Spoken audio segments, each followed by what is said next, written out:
యేసుక్రీస్తు నామములో మీ అందరికీ నా హృదయపూర్వక వందనాలు తెలియజేస్తున్నాను ప్రియులారా. మరి నేను చూసిన పరలోకము నరకము అనే దృశ్యాలను ఎన్నో కూడా మీరు చూసి ఉన్నారు. మరి ఈ యొక్క పనికి రాని ఈ యొక్క పాపినైన నన్ను ప్రభు ఆయన యొక్క రాజ్యంలోకి నా ఆత్మను కొనిపోబడి ఆ యొక్క రాజ్యంలో ఉంటున్న అనేక ప్రాంతాలు చూపించడము, ఆ ప్రాంతాల గురించి వివరణగా తెలియపరచుట, మరిలా ఆ వివరణగా తెలియపరిచిన ప్రతిదీ కూడా నా ప్రజలైన వారికి తెలియపరచమని ప్రభు చెప్పడము, అవన్నీ కూడా మరలా మీ మధ్యలో ప్రతి ఒక్కరికి మరి ఈ యొక్క పుస్తకము రూపంలో తెలియపరచాము. అదే విధముగా మరి యూట్యూబ్ ఛానల్లో అనేక మరి దృశ్యాలు ప్రభు చూపించిన ప్రతిదీ కూడా వివరణగా మరి మీకు తెలియపరచడం జరిగి ఉన్నది ప్రియులారా. అదే విధముగా నాకు ఎప్పుడు కూడా ఒక ఆశ ఉండేది. ప్రభు నన్ను 4 నెలలు ఉపవాసములో ఉంచి నా ఆత్మని పరలోక రాజ్యానికి కొనిపోవుట, ఆ కొనిపోయి ఉండగా ఆ ప్రాంతాలు చూసినప్పుడు నా మనసు ఎంతో ఆనందించడము, ఆ ప్రాంతమును విడిచి రావద్దు అనే ఒక మనసు తలంపును కలిగి ఉండేదాన్ని. ఒక దినము నేను ప్రభుని ఆ యొక్క ప్రాంతాలు చూస్తున్న సమయంలో మరి ఒక మాటగా ఒక దినం అడిగి ఉన్నాను, ప్రభువా నేను ఈ స్థలంలోనే ఉంటాను, నేను భూలోకంలోకి వెళ్ళను, నన్ను ఇక తీసుకువెళ్ళవద్దు ప్రభువా, నన్ను ఇక్కడే ఉంచేయండి తండ్రి అని నేను ఎంతగానో ప్రభుని అడగడము ఏడవడం కూడా జరిగి ఉంది ప్రియులారా. ఆ పరలోక పట్టణంలోనికి తీసుకువెళ్ళినప్పుడు, ప్రభు సింహాసనం ఎదుటకు తీసుకువెళ్ళినప్పుడు ఎంతగానో మారం చేశాను. నేను వెళ్ళను ప్రభువా, ఇక నేను ఇక్కడే ఉండిపోతాను అని అనినప్పుడు, లేదు లేదు కుమార్తె, నా చిత్తము నెరవేర్చబడవలసి ఉన్నది, నీ ద్వారా నా చిత్తము నెరవేర్చబడవలసి ఉన్నది, అందుకే ఇంకా నీకు చాలా సమయం ఉన్నది, ఇక్కడ నుండి నువ్వు తిరిగి వెళ్ళు అని ప్రభు ఒక సింహాసనంపై ఆ యొక్క స్వరము చేత మాట్లాడుట, ఇక నన్ను ఆ స్థలంలో నుండి మరలా నా ఆత్మని ఈ భూమిపైకి తీసుకురావడం జరిగి ఉంది పిల్లరా. అలా తీసుకువచ్చిన తర్వాత ప్రభు నేను ప్రతిదినము కూడా ఒకే మాట అడిగేదాన్ని, రోజు ఏడుస్తూ ఉండేదాన్ని, ప్రభువా ఈ భూలోకంలో ఉండాలనిపించటలేదు, నీ రాజ్యమే రావాలని ఉందయ్యా. అక్కడ చూసి వచ్చిన కాడి నుండి నా మనసు ఎప్పుడు ఆ పరలోక రాజ్యము, ఆ వెలుగు రాజ్యము జ్ఞాపకం వస్తూ ప్రతి దినము నా మనసంతా కూడా ఆ రాజ్యము కోసమే వెతుకుతూ, ఆ రాజ్యములకు నేను ఎప్పుడు చేరాలి, ఎప్పుడు వెళ్ళిపోవాలి అనే ఒక తలంపును ఆశను కలిగి ఎప్పుడూ ఉంటూ ఏడుస్తూ ప్రార్థన చేస్తూ ఉండేదాన్ని. కానీ దేవుడు మాత్రము లేదు లేదు, నీకు సమయం ఉంది, నా చిత్తము నీకు నేను చూపించిన ప్రతిదీ కూడా ప్రకటించవలసి ఉన్నది నీవు అని ప్రభు చెప్పడము.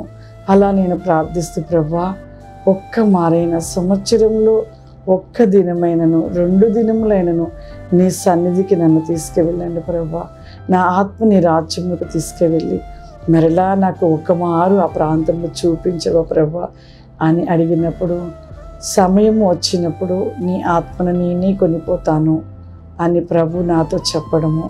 ఇలా జరిగించబడుతూ ఉండగా ప్రియులారా, పోయిన సంవత్సరము కూడా నేను అలా ప్రార్థనలో అడుగుతున్న సమయంలో 15 దినములు ఉపవాసం ఉండమని తెలియపరిచినప్పుడు 15 దినములు ఉపవాసం ఉన్నాను.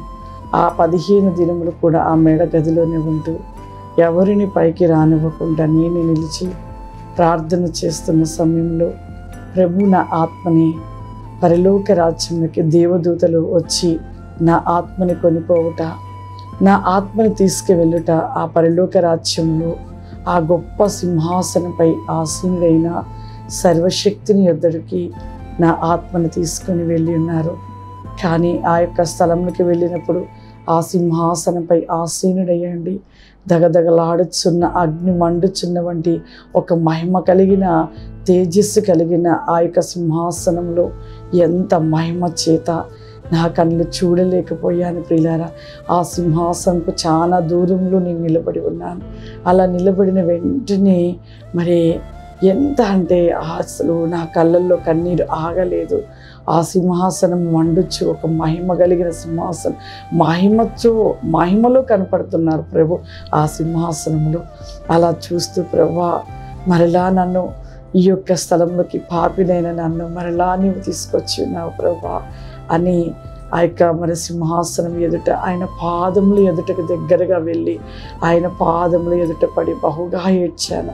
పాదములపై నా కన్నీరు ఎంతగానో కాచి, ప్రభువా పాపినైన నన్ను మరలా నీ రాజ్యములకు తీసుకొచ్చి ఉన్నావా తండ్రి. ప్రభువా పనికి రాని దానిని నన్ను నీ రాజ్యములోనికి మరలా తీసుకొచ్చి ఉన్నావు ప్రభువా. పాదములపై నా కన్నీరు ఎంతగానో కాచి, ప్రభువా ఈ పనికి రాని దానిని మరలా నీ రాజ్యమునకు నన్ను తీసుకొచ్చావా ప్రభువా. ఎందుకు పనికి రాని దానికి నాకు ఈ కృపనిచ్చావా ప్రభువా అని ఏడుస్తూ, ఎన్నో కాలములుగా ఉన్నదయా ఈ రాజ్యంలో నేను అడుగు పెట్టలేని రీతిగా ఎంతో కాలములు గడిచిపోయినట్టుగా అనిపించింది ప్రభువా అని మరి ప్రభు కాళ్ళ పైన పడి ఎంతగానో ఏడ్చాను పిల్లలు, బహుగా ఏడ్చాను. ఎందుకు అంటే పనికిరాని నన్ను ఎలా నేను తెలియపరచాలో కూడా అర్థం కావట్లేదు. కానీ ఈ పాపినైనా నన్ను ప్రభు ప్రపంచంలో ఎంతోమందిని ప్రభు తీసుకెళ్తున్నా, వారిలో నేను ఒక పనికిరాని దాని లాంటి దానిని నన్ను ప్రభు ఆయన సన్నిధికి తీసుకువెళ్ళి ఆయన పాదాలు ఎదుట పడి బహుగా ఏడ్చాను. ఎంతోసేపు ఏడ్చాను. నా కన్నీళ్ళతో నా ప్రభు పాదాలను కడిగాను. నా కన్నీళ్ళతో నా ప్రభు పాదాలను కడిగి నా తండ్రి యొక్క పాదాలను ముద్దు పెట్టుకున్నాను. వెంటనే ప్రభు ఇలా నా చేతిని పట్టుకొని నిలువబెట్టుట, అలా నిలువబెట్టినప్పుడు ప్రభు నాతో మాట్లాడుతున్నాడు, కుమార్తె నీకు నేను ఎప్పుడు తోడుగానే ఉంచు ఉన్నాను కదా, ఇదిగో నువ్వు ఆశపడి ఉన్నావు కదా, నువ్వు ఆశపడినట్లుగా నా రాజ్యంలోనికి నేను తీసుకొని వచ్చాను. ఇదిగో కుమార్తె ఒక ప్రాంతం నీకు నేను చూపించవచ్చు ఉన్నాను, నేనే తీసుకువెళ్ళబోచ్చు ఉన్నాను, రమ్ము అని ప్రభు చెప్తూ అక్కడి నుండి ప్రభువు మరి ఒక ప్రాంతానికి నన్ను తీసుకువెళ్తున్నారు. ప్రభు ముందుగా వెళ్తున్నారు, ప్రభు వెనకాల నేను నడుస్తూ ఉన్నాను ప్రియులారా. ఇక నెక్స్ట్ వారము నన్ను ఏ ప్రాంతానికి తీసుకువెళ్ళారో ప్రభు మీకు వివరణగా నేను తెలియపరచబోతూ ఉన్నాను.